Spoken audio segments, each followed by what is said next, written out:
और उत्तराखंड में विशेष सत्र बुलाया गया है जिसमें मुख्यमंत्री पुष्कर सिंह धामी क्या कुछ कह रहे हैं आपको सुनाते हैं। सतत आजीविका योजना के माध्यम से महिलाओं और किशोरियों को स्वरोजगार के अवसर भी उपलब्ध करा रहे हैं। इसके अलावा हमारी सरकार उत्तराखंड स्टार्टअप नीति 2023, MSME नीति 2023 के माध्यम से महिलाओं को उद्यमिता के क्षेत्र में प्रोत्साहित करने के उद्देश्य से उन्हें विशेष अनुदान भी प्रदान कर रही है, जिससे वो आत्मनिर्भर बनकर आर्थिक रूप से सशक्त हो सकें। अध्यक्ष महोदय, हमारी सरकार मुख्यमंत्री उद्यमशील योजना के अंतर्गत महिला समूह द्वारा निर्मित उत्पादों को एक ब्रांड के रूप में विकसित करने का काम भी कर रही है, जिसके लिए हमने इन उत्पादों को एक विशिष्ट पहचान सुनिश्चित करने के लिए एक विशेष लोगो भी जारी किया है। इसके साथ ही हम 15,000 से अधिक महिला उद्यमियों, स्वयं सहायता समूह और लखपति दीदियों को इंक्यूबेशन की सुविधा भी प्रदान कर रहे हैं, जिसके अंतर्गत उन्हें व्यावसायिक कौशल प्रशिक्षण, कानूनी एवं लाइसेंसिंग सहयोग, को वर्किंग स्पेस, निवेश सहायता और स्थानीय से लेकर वैश्विक स्तर तक विपणन के लिए मजबूत नेटवर्क उपलब्ध कराया जाएगा। आदरणीय अध्यक्ष महोदय, आदरणीय प्रधानमंत्री जी के दूरदर्शी नेतृत्व में vocal for local, local to global के पहल के अंतर्गत लखपति दीदी के संकल्प को साकार करने तथा हमारे उत्पादों को वैश्विक पहचान दिलाने के उद्देश्य से हमने राज्य में हाउस ऑफ हिमालय नाम से अम्लेरा ब्रांड की शुरुआत भी की है, जिसके अंतर्गत हम उच्च गुणवत्ता वाले उत्पादों को विभिन्न ई-कॉमर्स प्लेटफॉर्म्स और इन हाउस स्टोर्स के माध्यम से लोगों तक पहुंचा रहे हैं। मुझे सदन को बताते हुए अत्यंत प्रसन्नता हो रही है कि राज्य की लाखों महिलाएं स्वयं सहायता समूह बनाकर आज अपना व्यवसाय कर रही हैं, और केवल वो रोजगार मांगने वाली नहीं बल्कि अब वो रोजगार देने वाली भी हो रही है। आदरणीय अध्यक्ष महोदय, हमारी सरकार के प्रयासों का परिणाम है कि आज प्रदेश की 2,65,000 बहनों ने लखपति दीदी बनकर महिला सशक्तिकरण की दिशा में इतिहास रचने का काम किया है। ये काम तो पहले भी हो सकता था, लेकिन कभी आप लोगों ने नारी शक्ति को आगे बढ़ाने की मंशा नहीं थी। क्यों मैं गलत कह रहा हूं? आपकी पार्टी ने नारी शक्ति बंधन अधिनियम को पारित होने से रोककर यह सिद्ध कर दिया कि आपकी पार्टी महिला विरोधी पार्टी है। आपकी पार्टी ने अध्यक्ष महोदय, आज हमारी सरकार द्वारा संचालित नंदा गौरा योजना बेटियों के सुरक्षित और सशक्त भविष्य की नींव रख रही है, जबकि महिला सारथी योजना, ड्रोन दीदी योजना के माध्यम से महिलाओं को आधुनिक तकनीकी और परिवहन से जोड़कर रोजगार के नए अवसर सर्जित किए जा रहे हैं, नए अवसर प्रदान किए जा रहे हैं। इतना ही नहीं, आज प्रदेश में आपदा सखी योजना के माध्यम से महिलाओं को आपदा प्रबंधन का प्रशिक्षण देकर उन्हें संकट के समय के नेतृत्व के लिए भी तैयार किया जा रहा है। वहीं सोलर सखी योजना द्वारा महिलाओं को सोलर प्रोजेक्ट्स के अतिरिक्त उस पर सब्सिडी प्रदान करके हरित ऊर्जा से जोड़ने का कार्य भी राज्य के अंदर किया जा रहा है। इसके अलावा हम महिला मंगल दल योजना के माध्यम से महिला समूह को आर्थिक सहायता देकर सामुदायिक विकास को भी गति प्रदान कर रहे हैं। साथ ही हमारी आंगनबाड़ी आशा कार्यकर्ताओं के मानदेय में वृद्धि करके जमीनी स्तर पर कार्य कर मातृशक्ति के सम्मान को सुनिश्चित करने का कार्य किया जा रहा है। अध्यक्ष महोदय, हमारी सरकार ने वर्ष 2023 में जहां एक और तीनों रौतेली पुरस्कार राशि को बढ़ाकर 31,000 रुपए से 51,000 रुपए किया है, वहीं आंगनबाड़ी कार्यकर्ता पुरस्कार की धनराशि को भी 21,000 से बढ़ाकर 51,000 रुपए किया गया है।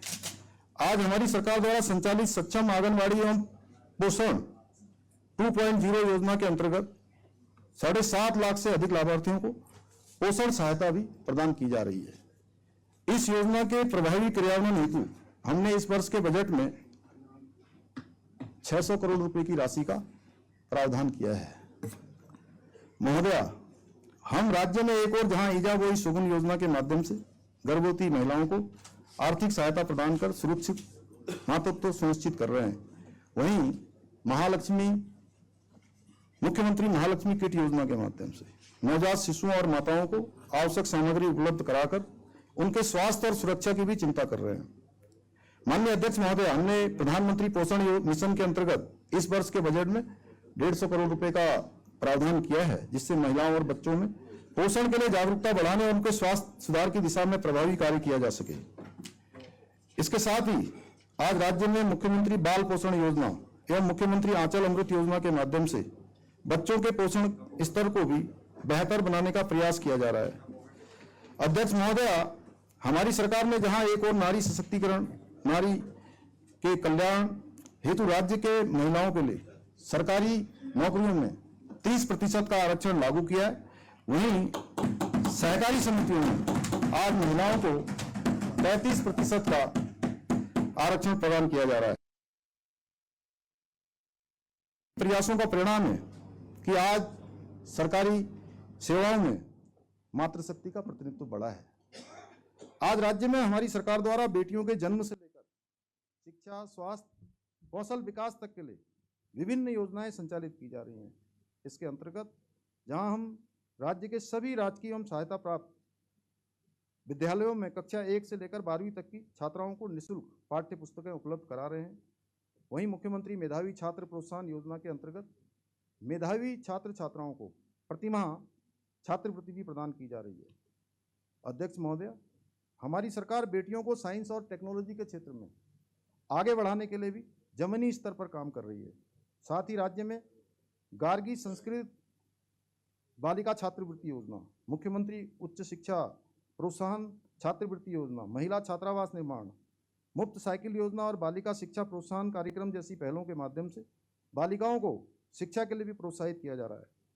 इतना ही नहीं, हम राज्य में बालिका शिक्षा प्रोत्साहन कार्यक्रम के अंतर्गत हाई स्कूल और इंटरमीडिएट परीक्षाओं में उत्कृष्ट प्रदर्शन करने वाली मेधावी बालिकाओं को स्मार्टफोन भी प्रदान कर रहे हैं। आदरणीय अध्यक्ष महोदया, हम शिक्षा के साथ साथ खेलों के क्षेत्र में भी बेटियों को आगे बढ़ाने, उनकी प्रतिभा को निखारने के लिए निरंतर कार्य कर रहे हैं, जिसके अंतर्गत हमारी सरकार द्वारा लोहाघाट में, माननीय विधायक जी बैठे, लोहाघाट में लगभग 256 करोड़ रुपए की लागत से राज्य का पहला महिला स्पोर्ट्स कॉलेज स्थापित किया जा रहा है, जहां बेटियों को अंतर्राष्ट्रीय स्तर की खेल सुविधाएं, प्रशिक्षण और आवासीय व्यवस्था उपलब्ध कराई जाएगी। इसके साथ ही हमारी सरकार स्पोर्ट्स लीगेसी प्लान, जिसके अंतर्गत 23 नई खेल अकादमी की स्थापना की जा रही है, जिससे राज्य की प्रतिभाशाली बेटियों को अपने ही क्षेत्र में उच्च स्तरीय प्रशिक्षण के अवसर मिल सकेंगे। महोदया, राज्य की अनेक बेटियों ने आज खेलों में भी उत्कृष्ट प्रदर्शन किया है और राज्य का नाम राष्ट्रीय और अंतर्राष्ट्रीय स्तर पर रोशन किया है। अध्यक्ष महोदया, मैं आपके माध्यम से सदन को अवगत कराना चाहता हूं कि अगर ये सब पहले से ही किया होता, नीयत साफ होती, तो सभी कार्य पहले भी किए जा सकते थे। अध्यक्ष महोदया, हमारी सरकार ने महिलाओं की सुरक्षा और उनके अधिकारों की रक्षा हेतु राज्य में देश का सबसे पहले समान नागरिक संहिता का कानून लागू करने का भी ऐतिहासिक कार्य किया है और मुझे गर्व है कि यूसीसी केवल लागू ही नहीं किया, बल्कि उसे प्रभावी रूप से धरातल पर उतारने का काम किया है। यूसीसी के माध्यम से उत्तराखंड की मुस्लिम बहन बेटियों को आज हलाला, इद्दत, बहुविवाह, बाल विवाह और 3 तलाक जैसी कुरीतियों से मुक्ति मिली है। अध्यक्ष महोदया, यूसीसी लागू होने के बाद बहुविवाह या हलाला या बाल विवाह का कोई भी मामला सामने नहीं आया है और जिस यूसीसी को लागू करते समय हमारे प्रतिपक्ष के साथी तमाम प्रकार की उस समय बातें कर रहे थे, आज उसी कानून के माध्यम से महिलाओं का शोषण, असमानता और अन्याय से उनको मुक्ति मिली है। हर जगह समानता आगे बढ़ी है। आज यूसीसी की मांग पूरे देश में उठ रही है। जब यूसीसी का मैं इसी सदन के अंदर जब यूसीसी का विधेयक प्रस्तुत कर रहा था, तो उस समय मैंने कहा था कि यूसीसी की गंगा जैसे माँ गंगा देवभूमि से निकलकर पूरे देश को जल और जीवन देने का काम करती है, उसी प्रकार ये यूसीसी की गंगा भी उत्तराखंड से निकलकर पूरे देश के अन्य राज्यों को भी लाभ देने का काम करेगी। आज देश के अन्य राज्य भी इस दिशा में आगे बढ़ गए हैं।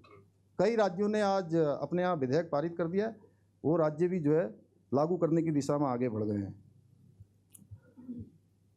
लेकिन अपने जन्म से लेकर आज तक हमेशा नारी सशक्तिकरण के लिए समाज में सभी लोगों के समान कानून की धारणा को मजबूत करने के उद्देश्य से यूसीसी का समर्थन किया। अध्यक्ष महोदया, ये फर्क है हम में और आप में। अध्यक्ष महोदया, असल में दिक्कत यह है कि केवल वोट बैंक की राजनीति होती है। इन्हें जनहित के मुद्दों से सच में अगर कुछ लेना देना नहीं है, इसलिए हर अच्छे काम का अब विरोध करना चाहिए। अच्छा है, प्रतिपक्ष में है, विरोध करिए। मैं कुछ दिनों से देख रहा हूँ कि आपकी पार्टी के प्रदेश अध्यक्ष जी भी राज्य में महिला आरक्षण के विषय पर लगातार उनके बयान आ रहे हैं और तथ्यों को तोड़ मोड़ कर वो प्रस्तुत करने का प्रयास कर रहे हैं और कह रहे हैं कि भाजपा उत्तराखंड विधानसभा में महिलाओं को 35% आरक्षण देने के लिए केंद्र सरकार से क्यों नहीं कहती। अब ये मैं तो आपको भी सुनता हूँ। ये कहते हुए जनता को गुमराह करने के लिए प्रदेश में धरना प्रदर्शन भी कर रहे हैं और जिनमें पिछले दिनों पूर्व मुख्यमंत्री जी भी शामिल हुए थे। प्रीतम भाई साहब की जिनसे मुलाकात हुई थी जी। चलिए, वो हो सकता है कि गोदियाल जी ने शायद वो पता नहीं, वो नियम प्रक्रिया उतनी चूँकि विधानसभा में तो रहे हैं, वो पता नहीं उन्होंने ठीक से नहीं देखा होगा। लेकिन हरीश रावत अध्यक्ष जी, माननीय मुख्यमंत्री जी ने मेरा नाम का संज्ञान लिया, मैं समझ नहीं पाया आपने किस परिप्रेक्ष्य में। मैं इतना नहीं, मैं केवल इतना कह रहा था, आपकी मुलाकात हुई थी पूर्व मुख्यमंत्री जी से, ये कह रहा था। अच्छा, हाँ, वो तो हाँ, ये खबर में आया था, मैंने खबर में ही पढ़ा था। तो उनको मैं नहीं कह सकता, चलिए उन्होंने किस परिप्रेक्ष्य में कहा, लेकिन पूर्व मुख्यमंत्री जी को तो सभी प्रक्रियाएं, वो तो चूँकि मुख्यमंत्री रहे, भारत सरकार में ही मंत्री रहे, कई अन्य पदों पर रहे हैं, तो पूरी प्रक्रियाओं से भली भांति परिचित हैं। वही उन्हें बता देते कि भाई ये जो आरक्षण है ये यहाँ बोलने से नहीं होगा, यहाँ से तो केवल बात जाएगी, ये तो वहीं संशोधन होगा जो बिल में जैसा लिखा गया, जैसा मैंने पहले बताया कि संविधान संशोधन के द्वारा ही किया जा सकता है, जिसे आपकी पार्टी ने संसद में पारित नहीं होने दिया, उसमें एक बैरियर बनने का काम करा, उसको रोक दिया गया। आदरणीय अध्यक्ष महोदया, देश आपकी बारी आएगी तो बोलना उस समय, अब मैं बोल रहा हूँ तो ये है। तो आदरणीय अध्यक्ष महोदया, देश में कई दशकों तक कांग्रेस की सरकार रही। उत्तर प्रदेश में भी एक ज़माने में कांग्रेस हुआ करती थी। हम बड़े छोटे छोटे थे, हम देखते थे कि कोई भी क्षेत्र में आना तो बात की बात होती थी, क्योंकि हम लोग ऐसे क्षेत्र से हैं जहाँ नारायण दत्त तिवारी जी का क्षेत्र हुआ करता था। सभी लोग, सर इस्बाल जी भी हैं उसमें, राणा जी तो उनके साथ ही रहे, तो उन तो छोटे होंगे उस समय, तो आदेश चौहान जी भी, बेहड़ साहब भी, तो हम लोग उस क्षेत्र से थे। वो मैं देखता था कि क्षेत्र में आने की जल्दी नहीं होती थी किसी को। लखनऊ या दिल्ली से टिकट जिसको मिल जाता था, बस टिकट जिसको मिल गया वो पास हो गया, सुबोध भाई।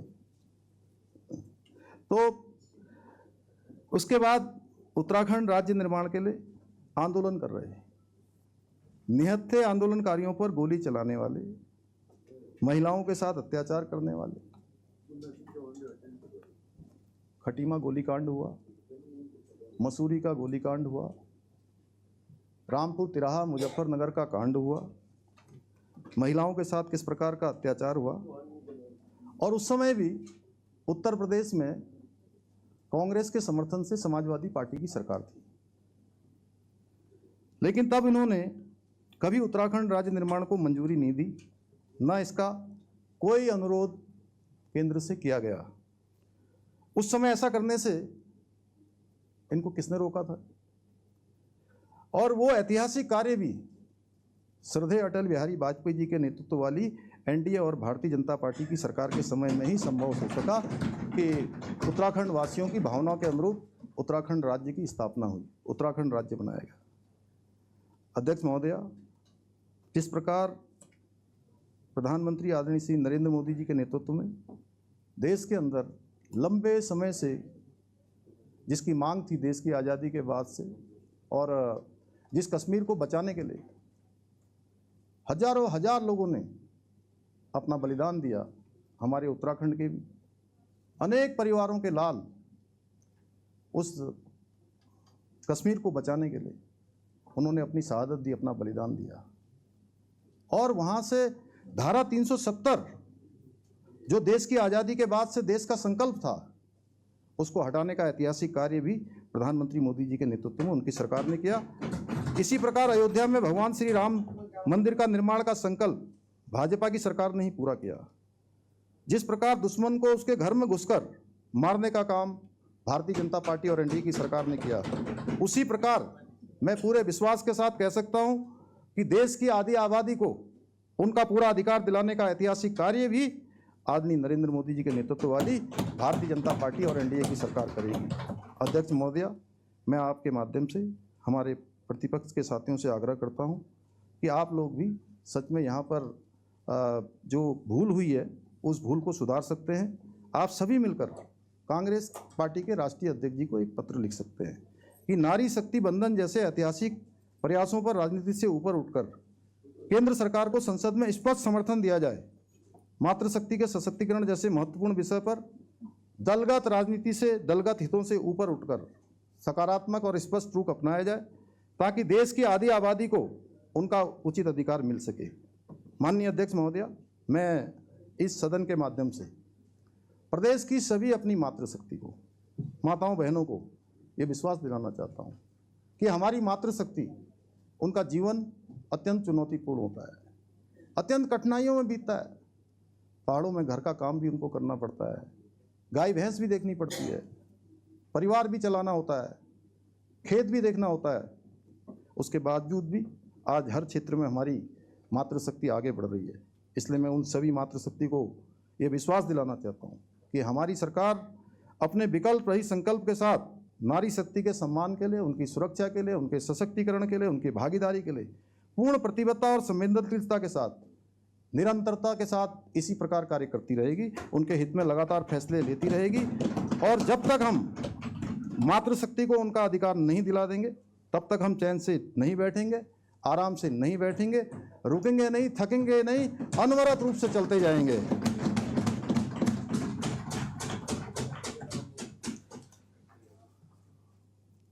अंत में मैं इस ऐतिहासिक कदम का विरोध करने वालों से भी केवल इतना कहना चाहता हूँ कि नारी का अधिकार छीन तुम इतना ना अभिमान करो, बदली है अब युग धारा उसका तो सम्मान करो।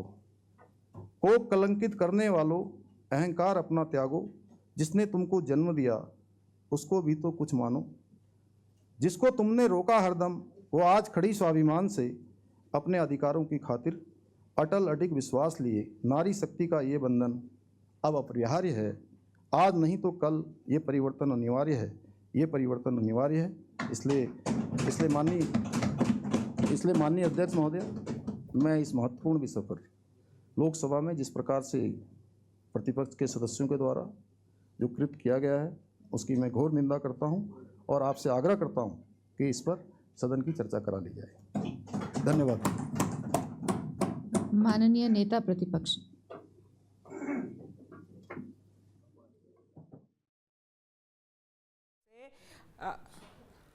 कहा है कि जिस तरह से संसद में इस अधिनियम का विरोध किया गया था, उसके पक्ष में वो नेता जो विपक्ष के हैं उनको चिट्ठी लिखें और नारियों के लिए, महिलाओं के लिए जो ये बिल लाया जा रहा है इसको पास कराया जाए। उत्तराखंड विधानसभा में विशेष सत्र इसी के चलते बुलाया गया है और विपक्ष ने महिला आरक्षण का विरोध किया, ये मुख्यमंत्री पुष्कर सिंह धामी ने कहा।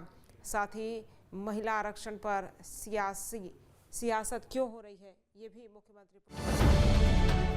अब से डीडी फ्री डिश की चैनल नंबर 57 पर देखिए न्यूज नेशन।